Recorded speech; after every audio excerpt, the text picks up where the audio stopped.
It all begins with a train quietly crossing a railroad bridge during a beautiful sunset. Inside the completely crowded subway car, a worker in a suit is holding onto the handrail. He lets out a deep sigh, showing he is completely exhausted after another long day. The young man feels like he might pass away from sheer fatigue if he continues at this daily pace. The subway's intercom system announces that the next stop is the bustling Uedo station. People begin to push each other desperately to manage to get off in time. The man gets quite irritated by the lack of manners and the shoving of the passengers. Suddenly, his eyes widen as he notices something unusual right in the middle of that chaos. He realizes with a shock that there is a completely empty seat, even though the subway car is packed. Without thinking twice, he runs and sits down quickly in the spot he just found. He hugs his briefcase, feeling an immense sense of relief to finally be able to rest his legs. This exhausted worker is named O. Heinemann and is only 33 years old. He was always a brilliant prodigy who graduated at the top of his class and became a young manager. Every time company projects hit a wall, the executives would immediately think of one single solution. The order from his superiors was always to pass the difficult task directly to O. Heinemann. He was known by everyone as the employee capable of doing the impossible at any cost. But in real life, he was suffering in silence and completely worn out by his heavy routine. Working overtime consecutively for 3 months in a row was something beyond human limits. His eyes start to close heavily due to the sleep accumulated over several weeks. He wakes up startled, thinking he only dozed off for a second and ended up missing his stop. But upon looking up, he is met with a blue sky instead of the subway's metallic ceiling. The young man realizes with confusion that he is surrounded by the immense stone walls of a canyon. To make matters worse, he notices that he is sitting on a stone throne inside a cave. Down below, a crowd of small green creatures begins to scream hysterically. The little monsters seem extremely joyful at the man's presence in that place. Some of them even cry with emotion as they raise their hands to celebrate. Hyman rubs his eyes hard, trying to understand if all of that is just a crazy dream. He is completely shocked and frozen in reaction to that bizarre audience of little monsters. One of the little creatures even starts doing backflips to express its enormous happiness. The man can barely close his mouth from the sheer surprise of what is happening there. He thinks that he finally passed away from working so hard, or that he has completely lost his mind. The small beings continue jumping and screaming deafeningly around the altar. The screaming of the monsters echoes off the stone walls, making the environment even more confusing. Hyman grinds his teeth, desperately trying to find a meaning for all that madness. He begins to carefully analyze the physical appearance of those strange beings right in front of him. The pointed ears and the bright green skin really catch the young man's attention. He soon realizes that they are identical to the classic goblins he used to see in video games. Even though he is terrified on the inside, he tries to keep his composure to avoid showing weakness. Suddenly, one of the goblins bows and begins to shout that their lord has finally returned. The group cries with emotion, celebrating the fact that their great leader has finally appeared. Hyman is stunned to notice that the small creatures are speaking his language fluently. He wonders, terrified, if they are really referring to him as their new ruler. At that moment, a very small goblin begins to run up the stone steps of the altar. The little creature approaches the throne with quick steps, carrying something mysterious in its hands. It is a cute little goblin baby holding a round, spiky fruit. The little baby holds out its hands, offering the food with an extremely cute look. Hyman takes the exotic fruit, feeling completely hesitant, not knowing exactly what he should do now. He analyzes the curious food and realizes he has never seen that type of fruit in his entire life. As he holds it tightly, he feels a mysterious pulse beating beneath the spiky peel of the fruit. The man stares at it quite suspiciously, wondering if it is safe to eat something so strange. The little goblin baby continues offering the exotic food, while all the others watch anxiously. Hyman feels that he will end dumb, looking like the great villain of the story, if he refuses the creature's offer.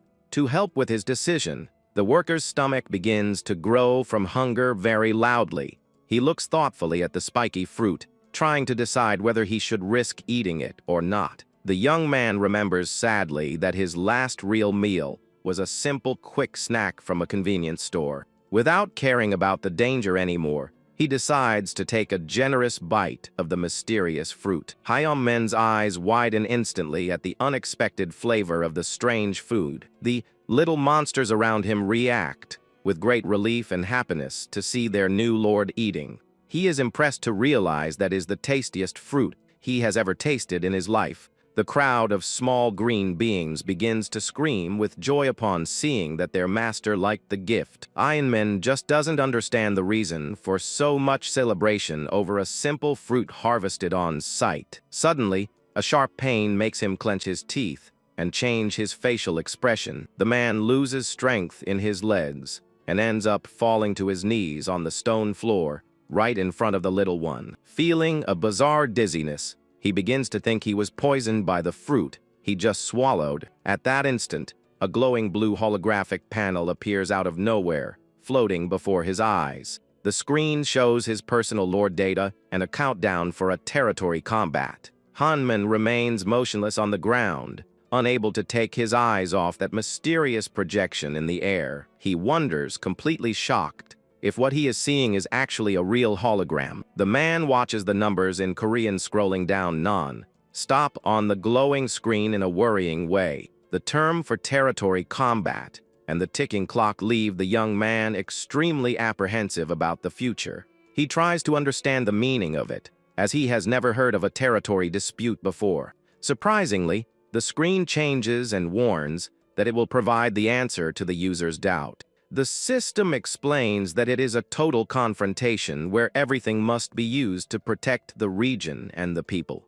The young man recoils in fear, not understanding where that voice that answered his mental question is coming from. He notices that the screen shows the name Wiki and realizes that the tool can read his thoughts. The artificial intelligence offers to tell the history of the place, but he tells it to cut the small talk. He demands to know where he is and the reason he ended up there, since he was on the subway seconds ago. The system responds bluntly, revealing that this bizarre place is actually the demon realm. The voice warns that the exact location is hidden due to the very low level of that current territory. Upon discovering that he was summoned to the dreaded demon realm, the young man enters a state of complete despair. A deep silence takes over the large cave, while he tries to process that crazy information.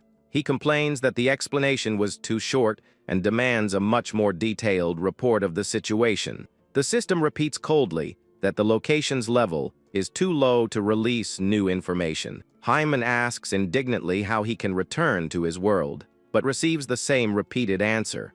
With nothing else to do, he sits down again on the stone throne with an expression of total defeat. The man stares into the void of the cave, completely not knowing what to do from now on. His face shows all the frustration of having been ripped from his normal life so abruptly. In the hope that it is just a nightmare, he decides to give his own cheek a very hard pinch. Upon feeling the sharp pain of the pinch, he confirms with sadness that all of that is the purest reality. Hanman holds his head, feeling a strong wave of panic taking over his exhausted mind. He breathes deeply, trying to calm down to be able to analyze the current scenario clearly. The man concludes with shock that the system is basically forcing him to lead a real war. He pinches his nose, feeling that a terrible headache is about to start at any moment. The young man looks at the audience of monsters and realizes with dismay that his citizens are just goblins. Upon looking closer, he notices that the group of little green monsters looks sad and weak. He focuses on one of the beings and notices that the little creature is so thin that all its ribs are visible. The creature's expressions make it evident that they have been suffering from a lack of food for a long time. Hyam-men realizes that they are malnourished and would lose a fight easily, even if it were against him. He questions the system about how he will win with weak soldiers and what happens if he is defeated. The artificial intelligence responds directly that the chance of passing away in case of defeat is extreme. The system reveals that 99% of the lords who lost this battle ended up passing away. The man lets out a sarcastic laugh, not knowing very well how to react to his terrible fate. He concludes, quite irritated, that his life is extremely difficult in any world he ends up in. He remembers when he had to lead complex projects at the company without any kind of budget. To make matters worse, he never had enough employees to help with daily tasks. Time constraints were another great adversary he had to face every day at the office. And even with so many problems, the complex reports had to be ready early the next morning. He spent sleepless nights working while exhausted just to manage to meet the absurd deadlines. The young man realizes that risking his own life by working hard is nothing new in his daily routine. Decides to get up from the throne and asks one last question of extreme importance to the system. The young man wants to know if managing to win the battles and level up the location will allow his return home. The artificial intelligence responds very directly, confirming that returning is entirely possible. Hyman interrupts the system's explanation about the low chances of victory for a novice lord. He takes a firm step forward, demonstrating that he has made his final decision regarding that great challenge. The man descends the stone stairs of the altar, showing great determination to speak with the goblins. He knows he has only 4 days left if he doesn't manage to win the combat in that place. He plants his foot on the ground, determined to use all his experience to make a miracle happen again. The young man observes the horizon thoughtfully, while the cute little monster follows his steps. The little goblin stares at the new leader with a very curious look, not understanding what will happen. The entire population of weak and hungry monsters waits in silence for some order from their new master. The young man knows that 4 days is still enough time to create and implement a good defense strategy. He loosens his teeth high, determined to survive by using all his intellectual capacity in that confrontation. He gives a very confident smile and warns those present that working overtime usually creates great miracles. The man warns that starting that very night, all the goblins will begin working non-stop. The stone canyon will now become the setting for an extremely bold defense strategy. He analyzes the terrain and notices that the narrow entrance of the cave is perfect for setting up a great ambush. His eyes focus with great attention on the details of the rocks to ensure the plan works well.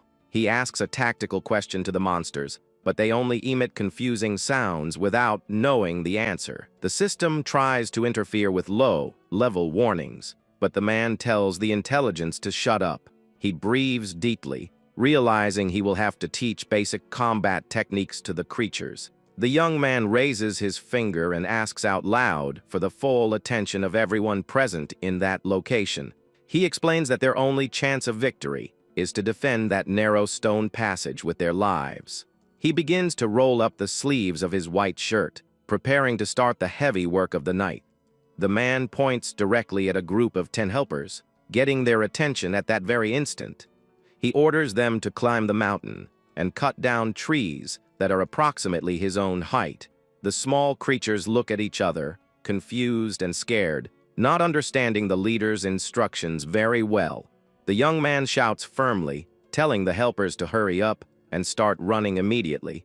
The little monsters run off in a hurry, quite afraid of the serious tone of their new ruler's voice. He concludes that the beings act exactly like novice soldiers who need a scolding to obey. He immediately selects another group of 15 helpers to take the next step of the strategy. The order now is to gather as many rocks as possible and stack them all at the top of the canyon. The small beings begin to climb the immense stone wall, demonstrating impressive agility. He tells the rest of the group to accompany him to dig a large trap at the main entrance. Without proper tools in the area, the creatures begin to dig the dirt using only their own hands. The young man himself helps dig the hard ground, showing that he is not afraid to get dirty for the work. Night falls quickly, revealing that that bizarre world has 2 bright moons in the blue sky. Huge round rocks are organized and stacked perfectly on the edge of the narrow canyon. Several pointed wooden stakes are prepared to serve as a deadly trap against invaders. An immense and quite deep hole is finished right in the middle of that cave's narrow path. He holds an improvised wooden spear and praises out loud the great effort of all the goblins.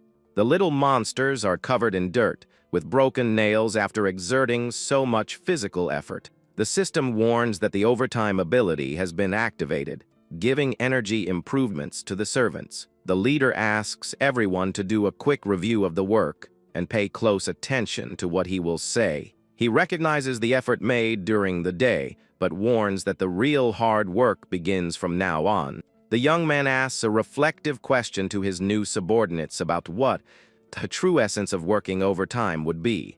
He explains seriously that the big secret is to prepare the battle terrain while the rivals are sleeping. The master encourages the group by saying that all the sweat shed today will prevent them from losing their lives in combat. He asks his little warriors to give a strong war cry to scare away their discouragement, but he limits the war cry to only 3 seconds to ensure they save plenty of energy. The little monsters shout, motivated and with all their might, the watchword taught by the Lord. The entire large cave echoes with the motivated shouts of the creatures, who are now full of energy.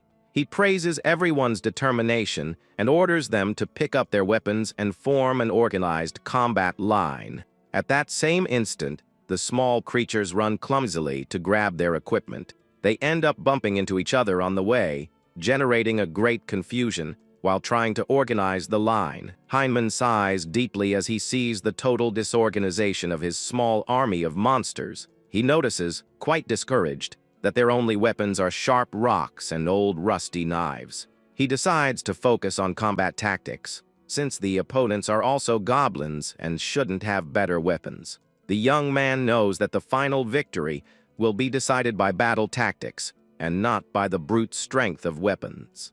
He recalls very valuable advice from his former boss about looking for answers in the famous art of war. The young man thinks about using the classic compact Roman entry formation to compensate for their physical weakness. He orders the soldiers to form a single straight line to start basic military training. The monsters do not understand the voice commands and start bumping into each other in a completely disastrous way. The young man decides to hold one of the goblins by the shoulders, so it can serve as a reference point for the others. He manually positions the second soldier right next to the first, showing exactly what he wants. Next, he organizes them one by one until he manages to form a straight and perfect shield wall. He explains in detail that the soldiers should be able to feel their companion's elbow next to them. The man demonstrates the ideal military posture, holding his spear very firmly using both hands. He teaches that everyone must advance a firm step and attack together as soon as they hear his voice command. With an imposing posture, he shouts the advance command very loudly to start the first real test. But one of the warriors ends up tripping over his own legs and falls onto the stone floor in a disastrous way. The clumsy little monster lets out a moan of pain, fallen on the floor, while the other soldiers just watch. The Lorpert approaches with a serious look and orders firmly for the soldier to get up immediately. Without wasting time, he orders the entire group to return to their initial positions to restart the exercise. The soldiers try to align themselves again, holding their spears, while they listen to the new advance command. The young man knows from his professionalist experience that constant repetition is the only path to perfection. He strongly believes that repetitive practice is capable of overcoming any type of natural talent. The exhausting training continues throughout the night with command orders being repeated non-stop. He orders them to get up and notices with satisfaction that the expression of the small creatures is changing little by little. The monsters are tired and have trembling arms, but they continue to maintain a firm combat posture. The man realizes with surprise that he's seen that same tired and determined expression somewhere before. He remembers it is the same exhausted look of a novice employee after having their report rejected by the boss. The master warns seriously that they cannot stop, for the training is everyone's only chance of survival. The repetition command echoes constantly in the cave, keeping the small monsters focused on the objective. Dawn begins to appear slowly in the mountains, but the grueling training continues without any rest. Even at their limit, the soldiers continue attacking with their spears, following the Lord's order. One of the warriors' legs trembles from exhaustion, but he does his best not to fall to the floor again. The leader shouts, asking if they think that is a game, and orders everyone to stand up very quickly. He warns severely that each new mistake committed will cost the group 10 more heavy punishment repetitions.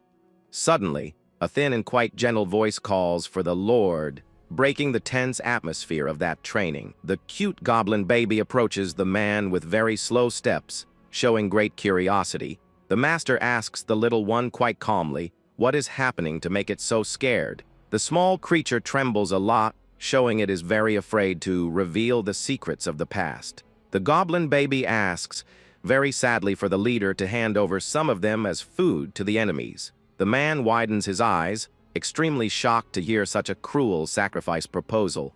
The little one explains that in the past, they always handed over 3 young ones to avoid battles from occurring. It remembers with great sadness that they always sacrificed the weakest and most defenseless to manage to survive. The baby holds Hyman's hand tightly, begging for a solution that guarantees the safety of the entire group. It says with hope that by making that sacrifice, its new lord will also manage to live in safety. The little monster tries to force a smile to please the master, even though its face is full of tears. The other servants observe the conversation with their heads down, showing great shame and sadness for the past.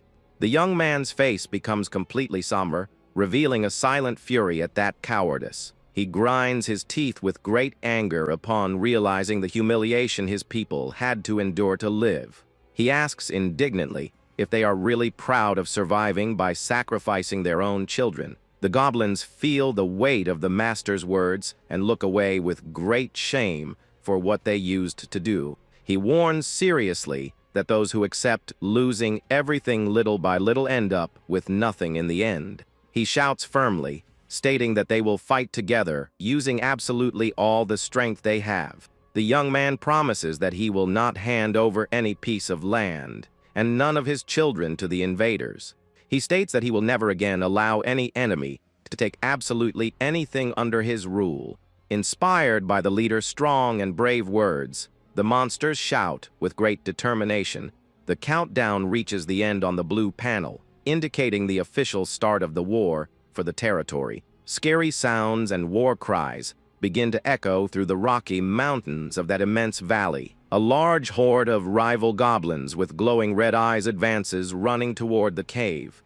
Heilman and his few warriors remain firm and aligned at the entrance of that narrow passage. He gives the command very calmly for his soldiers to prepare and raise their wooden spears. The servants obey promptly and raise their weapons, forming a straight and compact defensive barrier. The enemies advance, running at high speed through the dark and narrow path of the canyon. The man observes their approach, knowing that he has carried out absolutely all possible preparations.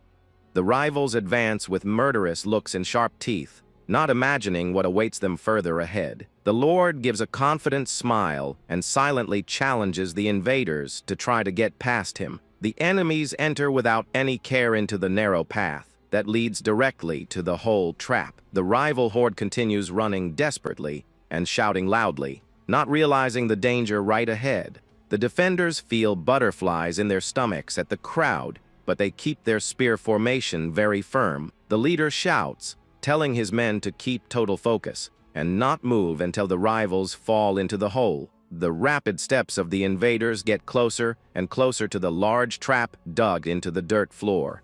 He whispers to himself, waiting for the exact and perfect moment to start his defense strategy. The first monsters in the front line try to stop desperately upon seeing the immense pit in the ground. The rival group begins to crush itself at the edge of the trap because of the large volume of soldiers running. They try to scream desperately for the companions in the back to stop pushing, but no one listens. The first enemies begin to fall into the deep hole, being pushed by the inattentive horde itself. Several of them fall on top of each other, generating huge confusion and fighting inside the dirt trap. The young man gives a confident laugh upon noticing that the enemy's tactical intelligence is extremely low. With a bright look of determination, He states that the victory of that combat already belongs to his people. The fallen enemies begin to attack each other in a desperate attempt to get out of the hole first. He observes the confusion with satisfaction and ironically encourages the invaders to continue struggling. The rivals try to climb the dirt walls of the trap, but end up slipping and falling again. Despair takes over the pit, and the monsters begin to step on each other's heads without any control.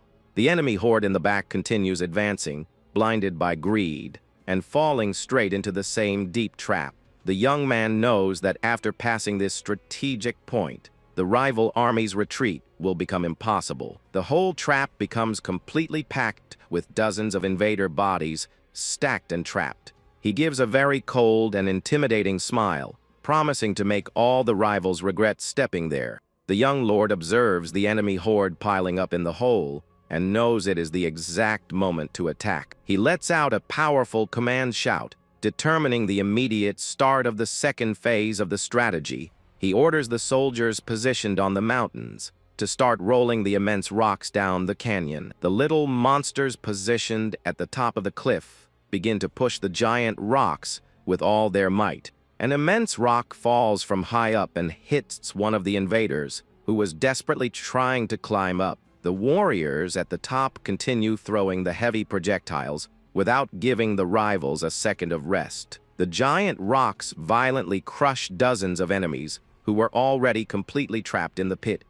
One of the invaders who managed to survive the impact observes the massacre around him, quite terrified. The rivals try to retreat desperately, but the passage behind is totally clogged by the large group. The enemies begin to push each other in absolute panic in a futile attempt to escape that rock shower. One more of the invading monsters is hit brutally by one of the large rocks falling from high above. The Lord notices with satisfaction that the rivals have become easy targets because they are trapped in the narrow cave passage. However, his few front-line soldiers begin to show clear signs of extreme physical exhaustion. At that moment, some enraged survivors of the rival horde decide to advance to carry out a final attack.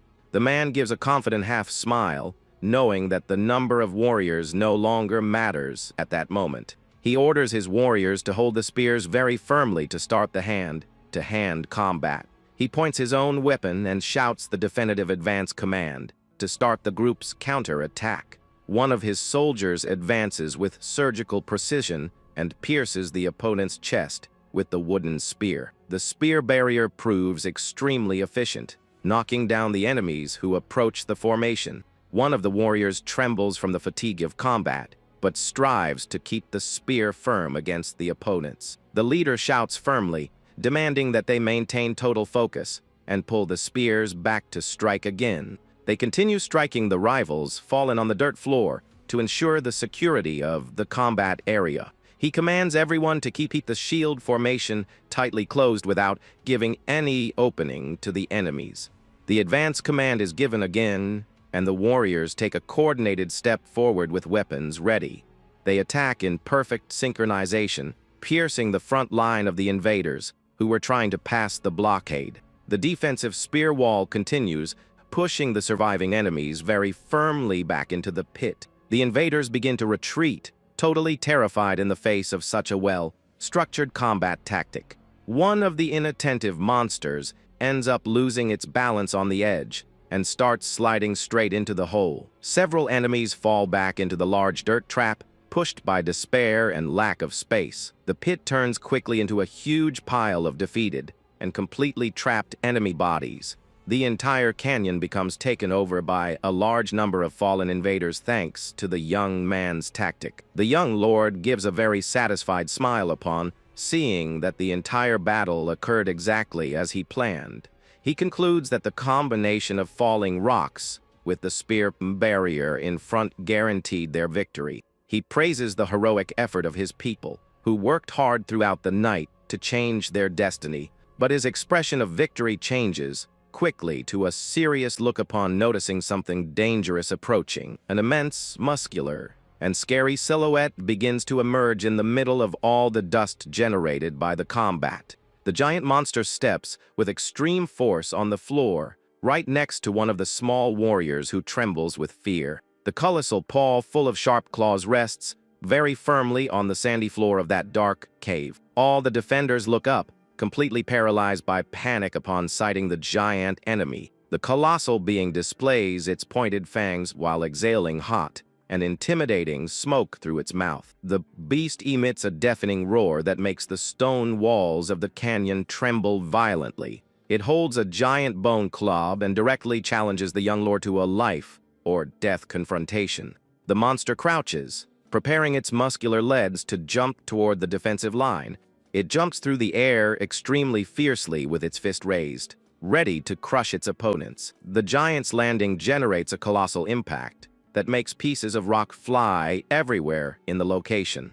The monster stands up, displaying its muscular back and revealing its colossal size in front of the group of goblins.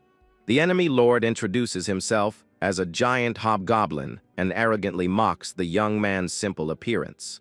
The young man responds very mockingly, saying that he recognized him immediately due to his terrible breath. The giant becomes furious at the insolent response and raises its club, but the man maintains his calm posture. The monster points its finger and shouts, demanding to decide the fate of the war through a direct duel between lords. The young man stares at the giant with a look of total surprise and complete misunderstanding. He only looks away quite calmly, without showing any fear in the face of the beast. He points his index finger at himself and questions if the enemy really wants a direct duel. The giant hobgoblin gives a very mocking smile, asking if the young lord is afraid. The young man makes a calm gesture with his hand, saying that it is actually not cowardice at all. The giant beast raises its huge bone weapon, preparing a devastating blow against the man. He shouts to the enemy army, mocking the young man and calling him a coward in front of everyone present. The beast sighs, disappointed, wondering if it ended up expecting too much from the new leader of that territory. He warns irritably that he will end that very quickly, so he doesn't waste any more of his precious combat time. But suddenly, a giant rock falls from the top of the mountain and hits the monster's head squarely. He shouts, enraged, holding his painful head and complaining about the interruption of his sacred duel. But soon after, a veritable shower of heavy rocks begins to fall directly on the giant. The immense opponent ends up being hit by several violent rock blows without managing to defend itself. The invading lord ends up being totally crushed by the brutal force of the rock projectiles falling from the sky. Hyman comments very calmly that what is important in the end is managing to guarantee victory. He argues with a smile that he would have no logical reason to fight a duel that was already won. The holographic panel appears in the air, confirming that the territory battle was officially won. The young man gives a very satisfied smile upon seeing that he managed to survive his first great combat. He raises his wooden weapon and shouts, celebrating the great victory together with all his small people. The surviving servants fall, sitting on the cave floor, feeling indescribable relief after the training. The entire rocky cave fills with shouts of joy and enthusiastic celebrations from the little monsters. Suddenly, the bloodied hand of one of the fallen enemy soldiers on the floor begins to move slightly. One of the invading monsters tries to stand up with great difficulty while coughing a little blood. At that same instant, the sharp tip of one of the wooden spears is pressed directly against its neck. One of the soldiers shouts that there is a survivor of the rival army and asks for authorization to end him. The monsters begin to surround the prisoner with hatred, but the young man observes the scene very attentively. With a calm and imposing tone of voice, the Lord orders immediately that all his servants stop the attack. The soldiers lower their wooden weapons, not understanding the reason for sparing the life of that rival prisoner. The goblin army looks at each other, confused, questioning mentally why they should not eliminate the threat. Hyman questions his soldiers, asking what the real advantage would be of ending that creature now.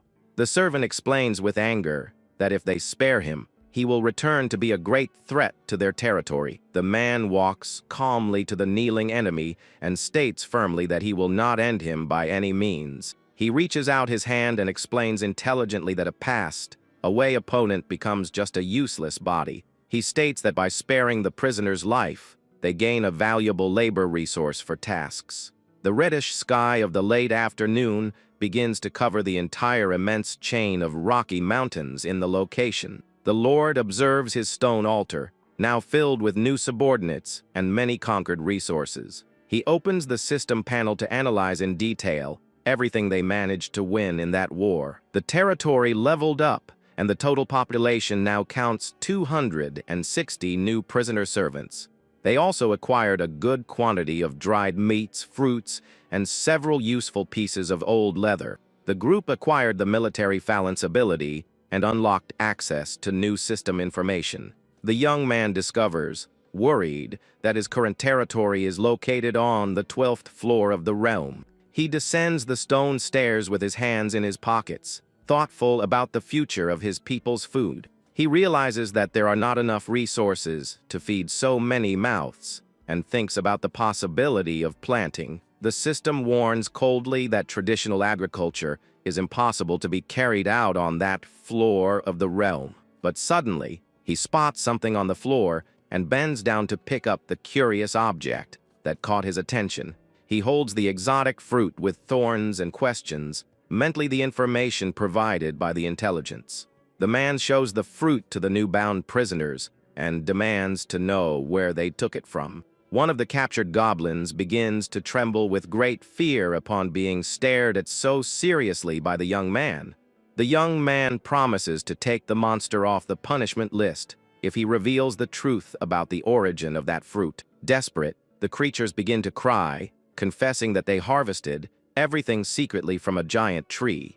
Hyman tells the goblins to calm down, warning that he already took their fruit. He turns around, holding the spiky fruit, to face the group of captured goblins. The protagonist points his finger and orders 3 goblins to take a step forward.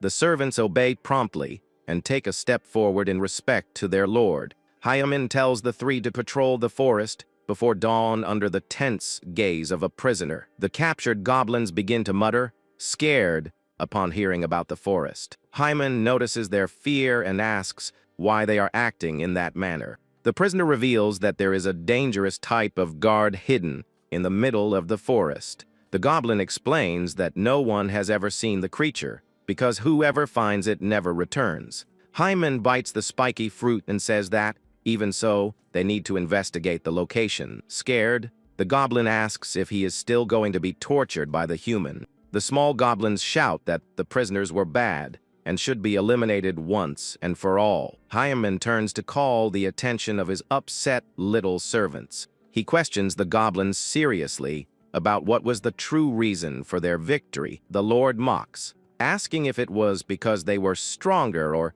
because they had a better army. He warns that it was just luck and that they need to prepare very well for the next battle. The human confesses that the torture was a bluff and that they have more to do than waste time. Hyman states that planning is the secret to surviving and orders everyone to go back to work. Meanwhile, night falls and reveals the dark immensity of a mysterious forest. 3 scout goblins advance stealthily between the trees, holding their spears. Suddenly, a strange insect with shiny wings lands on the foot of one of the scouts. The scout ends up letting out a skreek of fright from the bug's tickle. His companion quickly tells him to shut his mouth and remember the Lord's orders. Hyman had expressly ordered them to just observe and not touch anything. The 3 continue crawling with extreme care through the dense woods. One of the goblins gives a light tap on the other's back to call his attention. He points upward, indicating that he found something suspicious in the tree branches. Before them appear several giant spiky fruits stuck high up on a trunk. The scout remains completely paralyzed with astonishment upon looking closely at the fruits. They notice shiny threads that look like spider webs connecting the fruits. One of the companions quickly covers the scared goblin's mouth to avoid noise. The entire tree is covered by a magical and shiny web filled with those fruits. The goblin swallows hard upon realizing the gravity of the situation they got themselves into. He lowers his gaze, still tense, and tries to remain in absolute silence. Suddenly, one of them notices several dark puddles on the floor and calls the other in a tone of doubt. Curious, the scout reaches out to touch the viscous substance spilled on the ground. Upon lifting his fingers, he realizes that it is fresh and extremely sticky blood. The group is horrified, looking at the bloodied fingers of their companion. Without thinking twice, the leader orders everyone to retreat immediately from there. They begin to crawl backward as fast as they can without making noise. However, one of them is taken by surprise by a thin, shiny blue thread. The scout is lifted into the air by the mysterious thread, leaving his partners terrified. A second luminous beam cuts the darkness toward the scout, who was left on the ground. The projectile passes grazing the little goblin's cheek, leaving a deep cut. He places his hand over the wound, while groaning in pain from the sudden attack. The little goblin trembles to see his own blood staining his hand in the gloom. The last scout standing tries to understand what is happening while holding his spear. He turns his back upon hearing a strange sound coming from behind the trees. Desperate, the goblin shouts with all his might for them to flee from that danger. Back at the camp, one of the survivors reports the occurrence to his lord, terrified. Heinman asks if moving forward along that path will really take them to a desert. The goblins seem confused and only repeat the word, desert, without understanding what that means. The protagonist remembers they spoke about a land covered in sand, and the goblin confirms enthusiastically. Hyman sighs tired. Upon realizing the enormous difficulty it was to manage to get just that information, the map reveals that to get to the desert they need to pass through a hill, a river, and a forest. Even so, he calms down because he finally has the detailed map. When a desperate scream calls him, two scout goblins appear running in a hurry and shouting desperately toward their lord. The scouts collapse on the floor, completely exhausted, leaving the protagonist extremely worried. Hyman approaches quickly and asks what happened, and where the third member of the group is. With eyes full of tears, the goblin reveals that the companion disappeared upon being dragged upward. The leader is shocked by the news, because he had expressly warned everyone to be very careful. He reaches out his hand and removes a shiny and extremely sticky thread that was stuck to the servant's body. Analyzing that strange shiny line, the protagonist demands to know exactly what happened. Hyman remains in silence while he tries to process the gravity of the situation in front of his servants. The young human starts to sweat cold upon realizing the imminent danger that threatens the group's safety. He remembers the mysterious webs on the trees and the deep tracks left by indestructible threads. All of that could only be the work of terrible giant spiders that dominated that part of the forest. Facing these creatures in the forest would be suicide and could end all his warriors. Hyman lets out a heavy sigh, feeling the enormous pressure to make the correct decision at that moment. The leader begins to take off his jacket and accepts that he never had the luxury of choosing easy paths in life. He turns to the crowd of attentive goblins and orders firmly that everyone prepare their equipment. With his jacket draped over his shoulder, he announces with determination that their destination will be the forest. The group advances toward the darkness of the dense forest, which is totally covered by shiny webs. The webs form true sinister tunnels, almost impenetrable, between the tree canopies. Suddenly, an enormous sharp and shiny fang stabs deeply into the arm of a defenseless goblin. The terrible monstrous creature emerges from the shadows and bites the little servant's limb with extreme violence. The giant spider with glowing eyes descends quickly along its webs, ready to make more victims. Meanwhile, the protagonist leads his little warriors with caution along the dark trail of the woods. The little servants observe their surroundings anxiously and try to remain as discreet as possible. Haman remains standing with his arms crossed while he observes the treetops with extreme attention.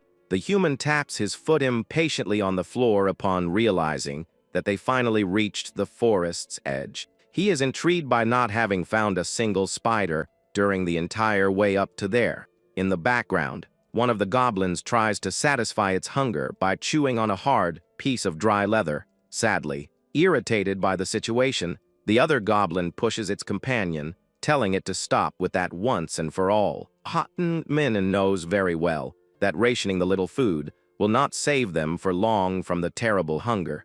He tries to bite and tear the spider web with his teeth, but realizes that the thread is too resistant. While he makes a grimace of effort with the line in his mouth, the goblin baby passes stealthily behind his back. Hyman notices the movement and quickly questions the little one about what it thinks it is doing out there. The goblin baby with the red scarf trembles with fright, and the Lord orders it to return inside immediately. He warns seriously that they are not there for games, and tells the others to watch over the little runaway. Suddenly, violent lightning cuts through the dark clouds, announcing the arrival of a terrible storm. The protagonist and the little servants look up, scared, upon hearing the crash of thunder. Heavy raindrops begin to fall and strike the dry soil of that mysterious demon territory. The storm breaks with full force, washing Hyman's face, who remains completely intrigued. Without thinking twice, he points to a nearby cave and orders everyone to protect themselves from the heavy rain. Drenched, he laments the terrible situation upon discovering that it also rains knives in the demon realm. The young human narrows his eyes thoughtfully while the water runs intensely down his face. Suddenly, he freezes in place upon having a mental spark and realizing a crucial detail about the web. With his eyes shining with hope, he lifts the spider thread to analyze it under the heavy rain. To his surprise, the rainwater begins to dissolve and weaken the bond of that sticky thread. Hyman tests the web's resistance under the heavy rain, but realizes the plan is still not working as he wanted. He enters the cave quickly and asks, worried, if all the goblins already managed to take shelter from the storm. The leader warns that the group will remain sheltered inside until the heavy rain finally begins to pass. The little servants begin to murmur among themselves, seeming quite distressed with the current situation. One of the goblins approaches, quite apprehensive, and calls for its lord, who turns around to find out what is happening. With clenched teeth and trembling with fear, the little servant reveals that one of the companions ended up disappearing mysteriously. Hyman is shocked by the revelation and asks immediately if he really checked the camp with attention. He begins to count the goblins one by one in the dark to try to discover which member disappeared. The little goblins point, scared, to the outside, and at that moment the Lord realizes which one ended up missing. He is furious upon deducing that that stubborn goblin baby with the red scarf really had the courage to go out alone. Hyman taps his foot on the floor with extreme anger and wonders if that little goblin has completely lost its mind. The human puts his hand on his head, trying to calm down while he thinks about whether he should send a search party after the runaway. He quickly discards the idea because he knows his servants would not have the necessary caution to avoid the webs. Meanwhile, the storm continues to fall implacably on the outside of that dark cave. The water runs intensely down the stone entrance, making the climate even more tense for the survivors. Determined to resolve the situation, Hyman warns that the little goblin baby couldn't have managed to go very far. The Lord reaches out his arm and firmly grabs one of the wooden spears that the scout goblins were carrying. He begins to walk toward the cave exit, while his servants try to call him back with concern. Hyman turns around only to order rigidly that everyone remain inside and await his return. Protagonist takes the first step into the wet mud and begins his lonely journey under the heavy rain. Walking through the dark woods, he admits to himself that it is impossible not to feel fear in such an unknown place. Holding the spear tightly, he remembers that his responsibility as a leader is to face dangers head-on. He focuses his gaze on the darkness, remembering the teachings about how to guide a group in moments of crisis. Suddenly, he freezes in the middle of the path upon noticing something very suspicious on the muddy forest floor. Small footprints, clearly marked in the wet mud, reveal the exact path that the goblin cub followed. Holding the wooden spear, Hyman follows the wet trail, wondering if that is really the right path. A deafening lightning bolt tears the dark sky, scaring the young man, who continues his search in the middle of the storm. He narrows his eyes upon noticing a glimmer of light, very unusual, coming from a clearing just ahead. The human is shocked to sight what seems to be the start of a fire glowing in the middle of the dense woods. Without wasting time, He picks up his pace and advances quickly toward the fire spreading through the trees. His shoes step into the water mixed with fire sparks while he runs, desperate, to help his servant. The goblin baby appears crying desperately in the middle of the flames upon sighting his lord coming to his rescue. The little one rolls through the wet floor, screaming in pain because his bottom is catching fire due to the sparks. Hyman throws himself quickly to the floor to hold the desperate cub and try to control the situation. He grabs the goblin's little body with both hands, ignoring the heat of the flames around him. The baby with the red scarf screams in pain, while the protagonist exerts force to lift it into the air. Hyman asks the little one to calm down while he takes a desperate slap from the creature on his own face. With agility, he presses the flaming part of the goblin into a puddle of water, extinguishing the fire immediately. The little runaway falls exhausted into the mud puddle, crying quietly in pain with his singed tail. The Lord shouts, irritated, wanting to know the reason for that boy having gone out alone in such a dangerous place. Crying a lot, the goblin baby reveals that his little brother was crying from hunger and wanted to eat the fruits. He says that the youngest cried every day asking for food, and that is why he decided to risk his life in the forest. Hyman kneels before him and says firmly that the brother's hunger did not justify such an irresponsible attitude. At that moment, the protagonist stops for an instant upon having a mental spark about what he just witnessed. He wonders if at any moment since he arrived at that demon realm, he had already seen fire up close. The leader begins to take off his soaked suit while he develops a bold plan in his mind. He uses his teeth with force to tear a piece of fabric solely from his own wet social clothing. With the torn cloth in his hand, he prepares to put his new and brilliant survival idea into practice. In the cave, the other goblins hold their spears, divided between the fear of a scolding and the desire to save the Lord. One of the warriors suddenly makes a scared grimace upon listening to an extremely strange noise in the woods. The little goblins tremble with fear in the dark of the cave, but decide they need to leave there to rescue their master. Even scared, they take courage and begin to run with their bare feet through the cold and wet mud. Far away in the darkness of the woods, the little warriors sight a very strong and unusual orange light glowing. They shout, scared, upon coming face to face with an immense wall of fire that consumes the shrubs around. One of the scout goblins starts to sweat from nervousness, not understanding what is that hot energy that shines before it. The flames burn intensely and violently, illuminating the darkness of that somber forest for the first time. The little monster grinds its teeth in absolute shock upon feeling the strong heat emanating from that mysterious energy. Without strength to remain standing, the warrior falls to its knees on the wet floor before that unbelievable vision. At that exact moment, all the goblins are taken by a deep feeling of admiration and absolute respect. The fire glowing in the darkness reflects in their eyes like something totally divine that they had never seen before. With the torch raised very high in his hand, Hyman emerges before the servants, appearing like a true god in that dark realm. Holding the fire firmly, the young human exhibits a serious and imposing look that leaves all the servants fascinated. One of the little ones shouts in relief for his lord upon realizing that he is safe and sound in the middle of that storm. Hyman is surprised to see his warriors kneeling on the floor and asks what everyone is doing out there. The young man remembers he told everyone to wait, but realizes that that situation facilitated things quite a bit for his plan. The young man takes a piece of that resistant spider web from his pocket to do a crucial test in front of everyone. Upon bringing the shiny thread close to the fire of the torch, the indestructible line begins to burn and fall apart instantly. The goblins let out shouts of pure joy and celebration upon seeing the terrible enemy web being easily destroyed. Satisfied, the master confirms his theory was right and recognizes that all of that was thanks to the little runaway. He crouches affectionately before the goblin baby and decides that it is past time to give a real name to it.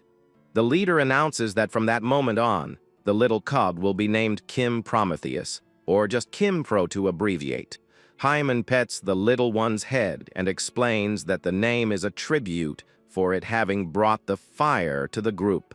A blue screen of the system appears, confirming that the Lord baptized a citizen of his territory for the first time. A golden and bright energy begins to involve the little Kim Pro, while his new name floats above his head. The little goblin widens his large yellow eyes, which now shine with an intense and mysterious magic energy.